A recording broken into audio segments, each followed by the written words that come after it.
Առաջարկվում է վերանայել պայմանագրային զինծառայողների պարտադիր ատեստավորման կարգը։ Այս մասին փետրվարի 11-ին խորհրդարանի հերթական նիստի ժամանակ զինվորական ծառայության եւ զինծառայողի կարգավիճակի մասին օրենքում փոփոխություններ եւ լրացումներ կատարելու մասին օրինագծի քննարկման ընթացքում հայտարարել է Հայաստանի Հանրապետության պաշտպանության նախարար Սուրեն Պապիկյանը։ Նրա խոսքով Պաշտպան հայրենիաց ծրագրի մասնակիցները ավարտական քննությունների արդյունքներով կհամարվեն ատեստավորումն անցած, պայմանով, որ անհրաժեշտ պատրաստություն անցնելուց հետո համապատասխան պաշտոններ են ստացել զինված ուժերի տարբեր ստորաբաժանումներում։ Նա հավելել է, որ տարբեր ռազմաուսումնական հաստատություններում ուսումն ավարտած սպաները նույնպես կհամարվեն ատեստավորումն անցած ավարտական քննությունների արդյունքներով։ Երկու դեպքում էլ աշխատավարձի հավելավճարները կհաշվարկվեն պաշտոնի նշանակման պահից, պարզաբանել է Պապիկյանը։ Նախարարը նաև հայտնել է, որ ներկայումս Պաշտպան հայրենիաց ծրագրի շուրջ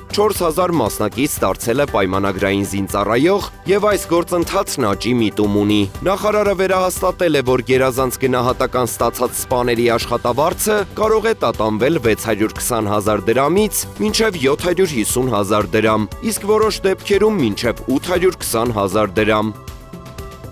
Լոռու մարզպետ Արեն Մկրտչյանը հրապարակում է կատարել մարզի ևս մեկ գյուղում դպրոցաշինության ընթացքի մասին։ Իմ թիկունքում շուրջ 2600 բնակիչ ունեցող Աքորի գյուղի գործող վթարային դպրոցն է։ Կողքիս կառուցվող նոր կրթահամալիրը $6 միլիոն արժեքով։ Կառավարությունը վթարային քարուքանդ դպրոցները մեկ առ մեկ վերածում է դառը հիշողության, միջոց չխնայելով աշակերտներին գերժամանակակից կրթահամալիրներով ապահովելու համար։ Նշել է Լոռու մարզպետ Արեն Մկրտչյանը Աքորի բնակավայր աշխատանքային այցի ընթացքում։ Կրթահամալիրը նախատեսված է 480 աշակերտի համար։ Այն կունենա ռոբոտաշինության սենյակներ, լաբորատորիաներ, փակ մարզադահլիճ, ֆուտբոլի ու բասկետբոլի բաց մարզահրապարակներ։ Շինաշխատանքների ավարտը նախատեսված է 2027 թվականին։